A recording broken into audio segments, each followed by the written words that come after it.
Hello students, welcome once again in our mathematics YouTube video lecture of class 11 and exercise is 3.3 and the topic is trigonometric functions as a sum of or difference of two angles। मतलब कि हमारे पास एक trigonometric function होगा और उसका जो angle होगा वो दो एंगल के सम या डिफरेंस के फॉर्म में राइट किया गया होगा। मतलब कि जैसे आपके पास एक ट्रिग्नोमेट्रिक फंक्शन है साइन, और जैसे आप साइन थीटा की वैल्यू निकालते हो तो यहाँ पे एंगल जो है आपका वो एक सिंगल टर्म में है। अगर इसी को मान लो कि हम ऐसे लिख दें साइन थीटा प्लस फाई, तो साइन के लिए टोटल एंगल ये है और इसकी जो वैल्यू है वो दो एंगल के सम के रूप में लिखी गई है, साइन थीटा प्लस फाई। या ये ऐसे भी हो सकता है sine theta minus phi. Means हमारा जो ट्रिग्नोमेट्रिक एंगल है वो दो एंगल्स के सम या डिफरेंस के रूप में अगर राइट किया गया है तो उसकी वैल्यू कितनी होगी वो हमें आज पढ़ना है। साइन के लिए, कॉस के लिए और टैन के लिए, कॉट के लिए। साइन के लिए, कॉस के लिए, टैन के लिए और कॉट के लिए, तो ये हो जाएगा आपका। ठीक है, अब मान लेते हैं कि आपके पास एंगल और कुछ है, ए है, बी है या एक्स वाई है, पी क्यू है, कोई भी दो एंगल हैं आपके पास। ठीक है, तो अगर आपके पास दो एंगल हैं इस तरह से तो उनकी वैल्यू कितनी होगी।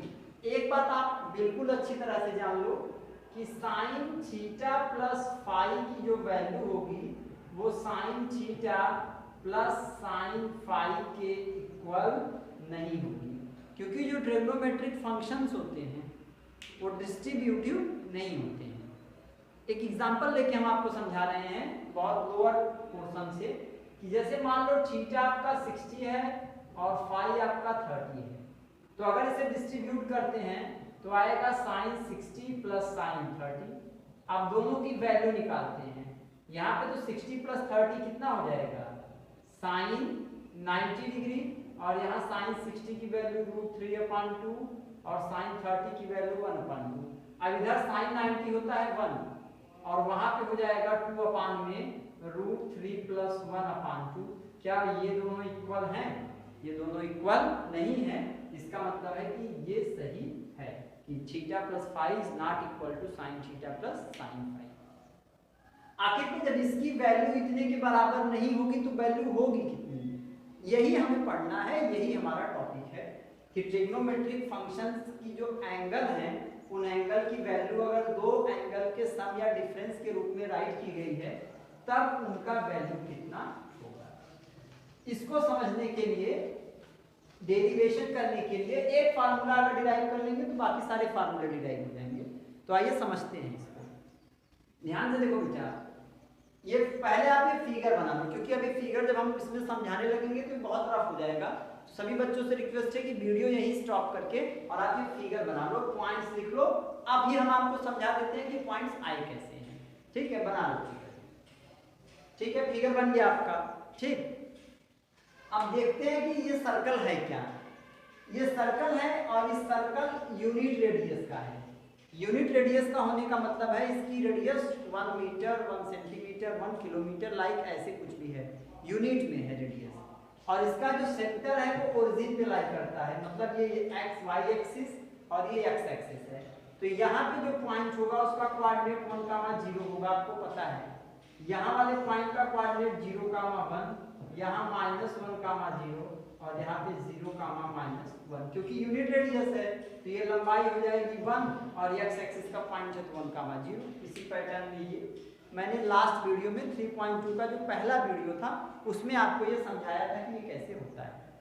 अब आपको ध्यान से देखो कि आपके पास मान लो कुछ पॉइंट्स हैं, जैसे एक पॉइंट यहाँ पे है, एक पॉइंट यहाँ पे है, ये P4 है, ये P2, P1 है, ये मान लो P2 है और ये आपका P3 है और वो P4 है। तो क्या P1 की वैल्यू आप निकाल सकते हो? ध्यान समझना, इसकी जो वैल्यू है यहाँ से यहाँ तक की, ये x है, इसकी वैल्यू y है और इसकी वैल्यू -y है, क्योंकि ये एंटी क्लॉकवाइज चल रहा है, ये क्लॉकवाइज है इसलिए -y है। आ रही है बात समझ में आपको? तो ये तो इतना हो गया, यही यहाँ पे मैंने बनाया है।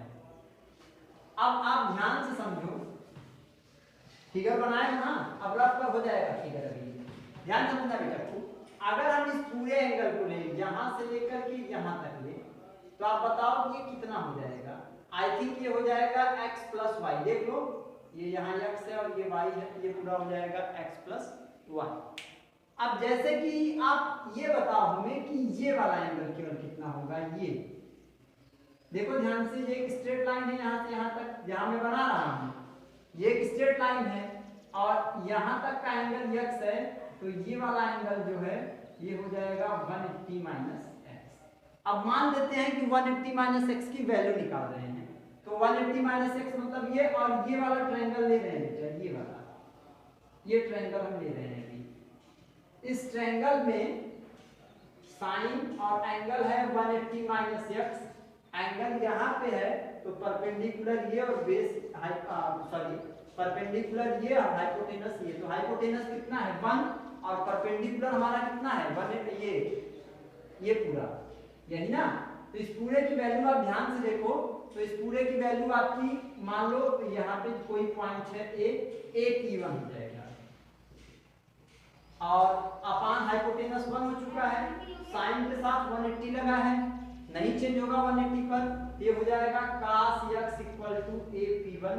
तो इसकी जो लंबाई है ये, सॉरी ये वाला, ये हमारा कितना हो गया cos x, और ये हमारा होता है x। ये कोऑर्डिनेट लिखे जाते हैं, आपको याद होगा, जैसे मान लो कि यहाँ पे अगर कोई कोऑर्डिनेट आपको राइट करना है, यहाँ पे ये हमारा कार्टेशियन प्लेन है और यहाँ का कोई पॉइंट लिखना है आपको, तो यहाँ वाले पॉइंट के लिए आप कैसे लेते हो, पहले ये दूरी फिर ये दूरी लेते हो, ये x एक्सिस और ये y एक्सिस का, मान लो ये a है और ये b है, यहाँ कोऑर्डिनेट a कामा b, उसी तरह से उस लंबाई को cos x, और ये वाला बेस जो है वो cos x, और ये वाला जो वैल्यू है वो sin x, तो cos x into cos x sin x। नहीं समझ में आया कि यहाँ पे कैसे लिखा गया है, यही 180 माइनस x करके, ठीक है। ये परपेंडिकुलर या हाइपोटेनस तो 1 है, छोड़ दिया जाएगा, वो आप समझ रहे हो अच्छी तरह से। इसी तरह से यहाँ और वहाँ वाले पॉइंट का कोऑर्डिनेट अगर आप निकालते हो तो आपको ये कोऑर्डिनेट मिलेंगे जितना मैंने लिखा है। P2 का coordinate cos x plus y sine x plus y, इसका cos minus y sine minus y, और इसका तो 1 0 हो जाएगा, ठीक है। अब हम डिस्टेंस निकाल लेते हैं P1 से P3 का, P1 से P3 का, और P1 से P2 की डिस्टेंस निकालते हैं, डिस्टेंस बिटवीन 2 पॉइंट से। तो P1 से P3 की डिस्टेंस आप बताइए कितना होगा। P1 से P3 का स्क्वायर, आपको याद होगा कि दो पॉइंट्स के बीच की डिस्टेंस जो होती है under root x1 minus x2 का स्क्वायर।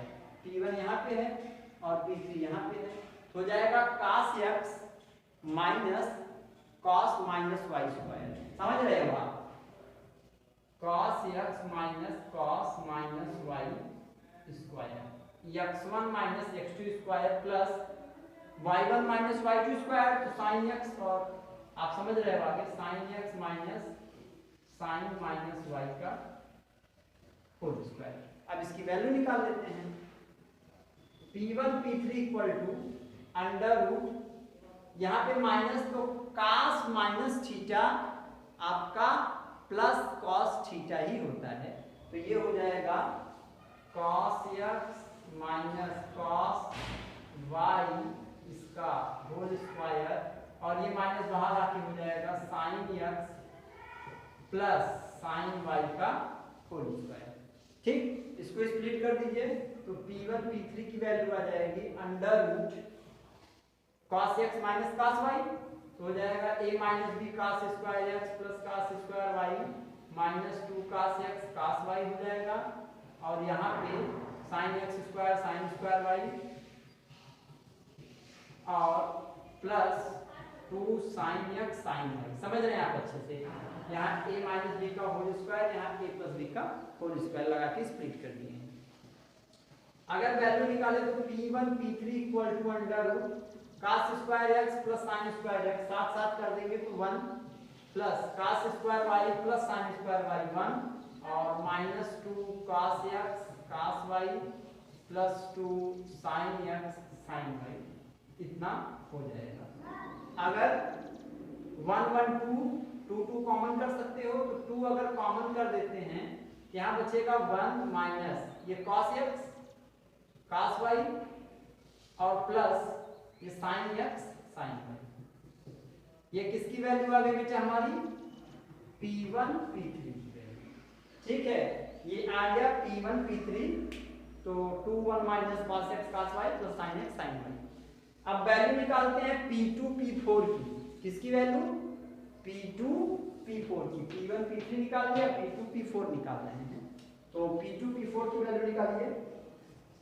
आप ऐसे ही कोऑर्डिनेट ले सकते हैं P1 और P4 P2 P4 का cos x plus y minus 1 का होल स्क्वायर, यहाँ हो जाएगा cos x plus y minus 1 का whole square plus y2 minus y1, तो P2 यहाँ पे है sin x plus y minus 0 sin x plus y minus 0 का होल स्क्वायर। स्प्लिट कर दिया जाए इसको भी, तो ये हो जाएगा under root cos square x plus y plus 1 a square, ये पूरा a का काम कर रहा है और ये b का, a square plus b square minus 2ab, तो 2 cos x प्लस y और plus sin x plus y का होल स्क्वायर, जीरो छोड़ दें तो हो जाएगा sin square x plus y।